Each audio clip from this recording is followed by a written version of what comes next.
We continue now at the top of Daf Lamed Zayin Amud Beis and Meseches Bava Metzia. This is Bava Metzia Daf 37b. On the previous Amud, the Gemara brought a Mishnah in Yevamos. The Mishnah in Yevamos says that if 5 people are claiming from one person, each one is saying that he stole from them. So the Mishnah says if they're making that demand, what he does is he places the gazelle in front of them and he's mistalik, according to Rabbi Tarfon. He places it in front of them, essentially says, you work it out. We'll discuss that in a moment. And he leaves it in that fashion.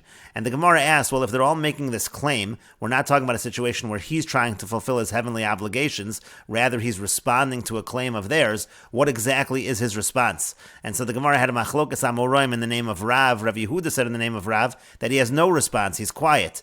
And Rav Masna says in the name of Rav that Savach, he is protesting, as Rashi says, Savach Amar l'chol echad eini makircha. He tells each individual, I don't recognize you. I don't know that I stole from you. And the Gemara explains, Man Amar halot Savach, the one who says that he's protesting, avol shtika kahoda, but if he'd be silent, that would actually be like an admission. Uman Amar halo shosek, but the one who says that he's silent, shtika dahacha lav kahodahu. This shtika, this silence over here in this case is not considered an admission, Matzi Amar le, because he could say to him, Hay deshtiki l'chal chad v'chad. The reason why I was being quiet, the reason why I didn't respond to each one of you, da'amina, because I said, dil mahayhu, maybe this really is the person who I stole from. And the Gemara continues, Amar Mar, the master said, again, this is Rabbi Tarfon's opinion, Meiniach gezela beineim umistalik. He places the gezela, that which he stole, between them, and he removes himself. And the Gemara says, V'shakli lo kulhu va'azli, are they all taking it? Is that what happens over here, that they're each trying to take from the item?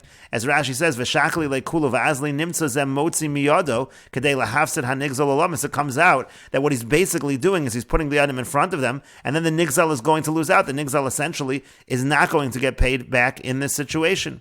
And that's what the Gemara says. V'yomer Rabbi Abba bar Zavda marav. Rabbi Abba bar Zavda said that Rav said, Kol safik hinuach lechatchila lo yitol. Anytime you have a safik hinuach lechatchila, you shouldn't take it. V'im nata lo yachzer, but if the person does take it, he shouldn't return it. And Rashi explains, V'yomer Rabbi Abba bar Zavda safik hinuach. If you have a safik hinuach, which means matzah davar she'ein bo siman. Let's say a person finds something without a siman, b'tzad makom shemishtamer k'tzas, in a place which is somewhat protected.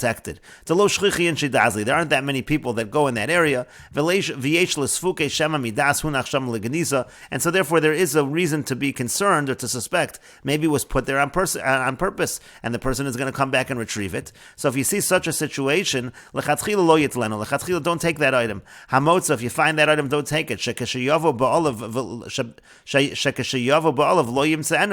if you take it, the owner is going to come, he won't find it. And there's no siman sheyachar, so you can't announce it. Therefore, it's better to leave it where it is. The owner will come and take it. Now, that's certainly true if the owner definitely put it there. Like we learned in the Mishnah earlier, if a person finds a vessel in a garbage dump, but it's covered up, it looks like it was placed there on purpose, he shouldn't touch it. Now, if he does take it, he shouldn't return it, meaning, let's say somebody comes and says it's mine.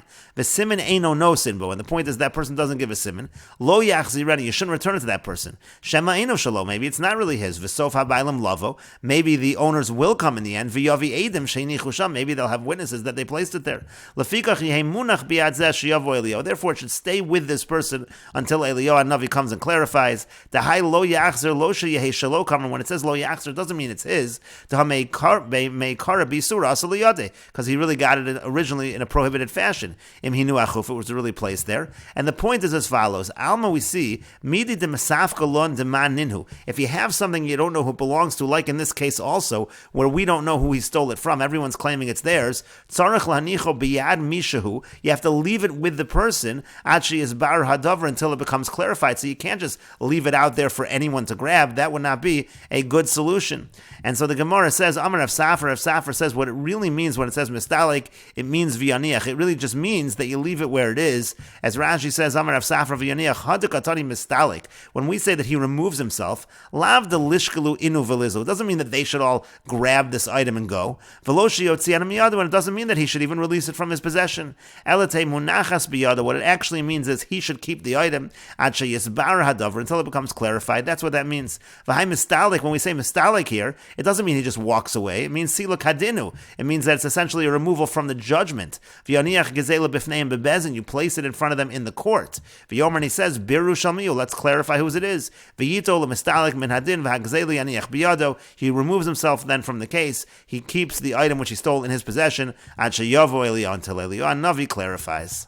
And the Gemara continues, Amar le Abaya l'Rava. Abaya said to Rava, Mi Amar Rabbi Akiva. Did Rabbi Akiva really say in that case again, where 5 people are claiming, they're all claiming from the person that it was that he stole the money from them? So Rabbi Akiva said, Lo zu haderech motziasumi de avera. This is not the way to get him out of the avera. You can't just say that he places it before the court, so to speak, and lets the court work it out. Rather, says Rabbi Akiva, Achi yeshalim gezelu l'chol chad v'chad. He has to pay what he stole to every single one. He's going to have to pay off all 5 of them.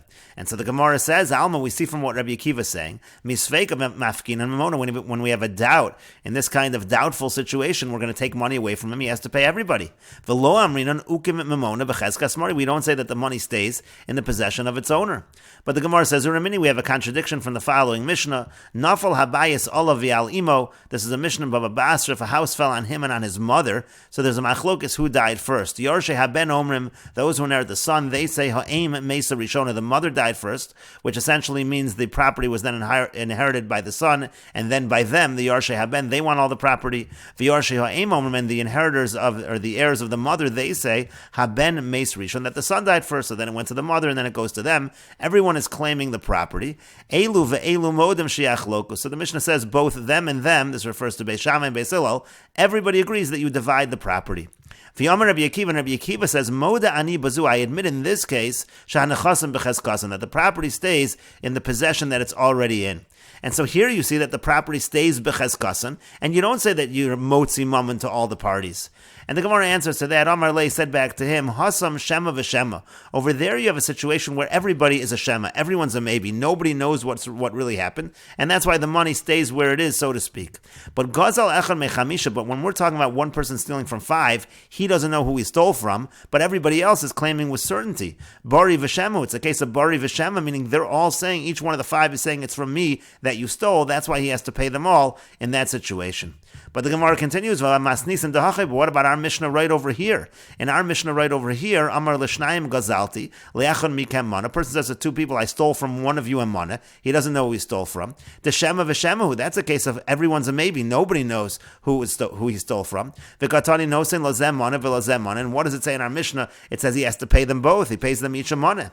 Umimayd Rabbi Akiva. And how do we know that that's Rabbi Akiva in our Mishnah? Katani Allah dahi moder Rabbi Tarfon, because it says on that Rabbi Tarfon admits, we said this earlier in the previous Amud, it says that Rabbi Tarfon admits, Ba'omer l'shnayim gazalti, le'echon mikem mana ve'eni odea eza mikem. That's going again on the Mishnah in Yavamas in the previous Amud, that even though Rabbi Tarfon says that you leave the money, the gazela, before the bezin, and he's mistalik, but Rabbi Tarfon admits that if he says to 2 people, I stole from one of you a mana and I don't know who, so in that case Rabbi Tarfon admits that you pay each one of them. Now who's he admitting to? Laman Moda, who's Rabbi Tarfon admitting to?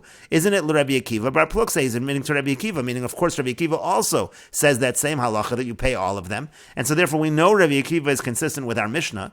Umimai deshema v'shemahu. Now how do we know that everybody here in this case is a maybe, that nobody's claiming with any certainty? Chada number 1, delo katani tovano. So it doesn't say they're making any claim from him. So it sounds like they're Shema. V'yoden further, hatani Rabbi Chia taught, Zeh Omer Eni Odeh, said explicitly, this one says I don't know, V'zeh Omer Eni Odeh, and this one says I don't know. So here you have a case of Shema v'Shema. Everybody's a Shema, nobody knows what happened, and we're saying that he has to pay every single person. That seems to say that even in a situation of Shema, you pay everyone. That's a question on what we said before, that Rabbi Akiva only says you pay everyone where it's Bari v'Shema, and the Gemara answers to that, Ho Kimna La, but no, we already said that in our Mishnah, Bebo Lotzeis Yidei Shamayim, that's where the person is trying to fulfill his heavenly obligations. To do that, certainly he should pay everybody, but that's not the letter of the law. And Rashi explains, this is going on the Mishnah in Bava Basra, Elu ve'elu Beis Shammai or Beis Hillel, meaning Beis Shammai and Beis Hillel, they both admit, even though shenechleku b'nefilos acheros, even though they argue in other cases that are similar to this case, Beperek Mishameis, sheBeis Shammai omrim yachloku, uBeis Hillel omrim nechasim b'cheskasan, the machlokas there is Beis Shammai say to split the property, and Beis Hillel say it stays where it is, kan modem sheyachloku, here they admit that yachloku, here they admit to divide the property. Again, this is when the Yarshe Ha'im and the Yarshe Haben are arguing,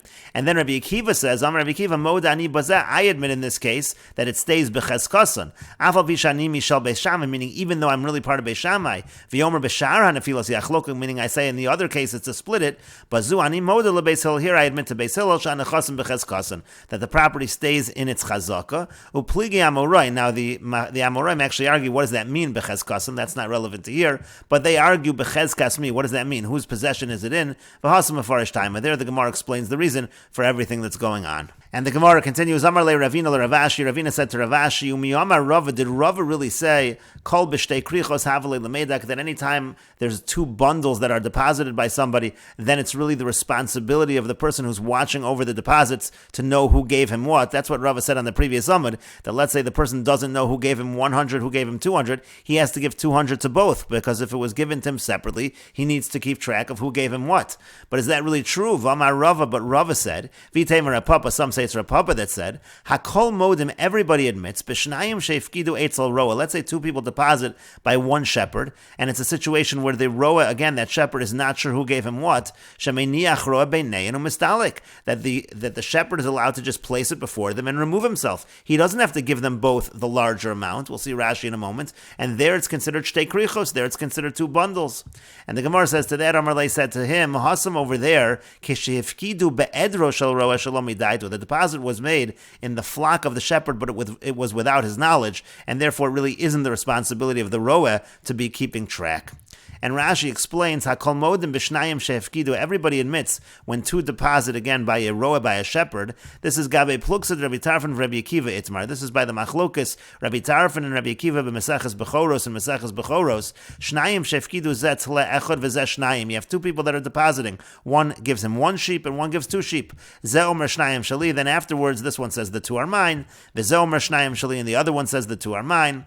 V'hasam shtei krichos ninu. Rashi points out over there it's considered two bundles. Even if they did it right in front of each other, where normally we consider that one bundle, that they trust each other, but here that's not the case. Davar hanirahu, here everyone can see mi mevi echad mi mevi shnayim, who brought two animals and who brought one animal and who brought two animals. The bishlam agabi krichos most. Now I understand by bundles of money, hoel de elu v'elu tzrun, since they're all bundled up. So hu shocheach mi hifket etzlo tzra gadol umitzor katan, he forgets who gave him the big one, who gave him the small one. Hoel v'ifkidu etzlo yachat, since they did it together. By sheep, it's very obvious who gave the larger amount. It's certainly the responsibility of the roa to keep track. And the Gemara essentially answered it wasn't his responsibility in that case because it was shalom daito. It was without his knowledge. And the Gemara continues at the two dots. The Mishnah said, V'chein shnei kelim, the same is true. Let's say there are two vessels that are deposited by one person.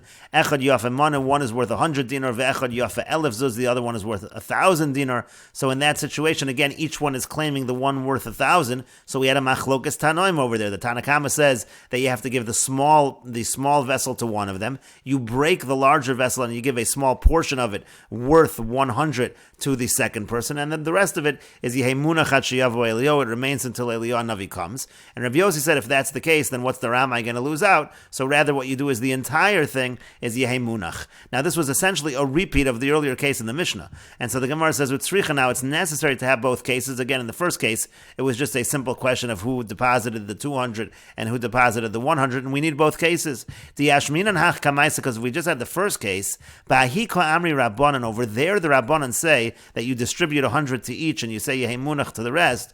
Mishum delek upseda, there's no loss in that. If you give 100 each, you haven't broken anything. But in this case, where you're actually breaking the larger vessel, dikapseda de gadol, where there's a loss of the larger vessel, I might say that they admit to Rabbi Yossi that the whole thing should be Yehei Munach. V'yitmar bahan, if we only had that case, baha kamar Rabbi Yossi, it's in that case where Rabbi Yossi says the whole thing is Yehei Munach, because again, you don't want to break it. Aval bahachva, maybe in the first case, ema modi lahu l'Rabbanan, I might say that he admits to the Rabbanan, so tzricha, that's why it's necessary to teach the machlokas in both cases. And Rashi explains, Pseida de Gadol, there's a loss to the larger vessel, shall kli Gadol sheshavruhu chshiyavo Eliyahu, meaning you broke that larger vessel, and now when Eliyahu Navi comes and clarifies, v'yomer shal mihu, and he says who it belongs to, nimsa mafsid b'shri rasa, so it comes out that what you broke, there's really a loss over there. And again, b'hakam Rabbi Yossi mishum Pseida de Gadol, maybe Rabbi Yossi only says it in a situation where there's a loss of the larger vessel, and again, that's why we have the machlokas in both cases, and we will continue with this discussion in the next video on Daf Lamed Ches Amud Aleph.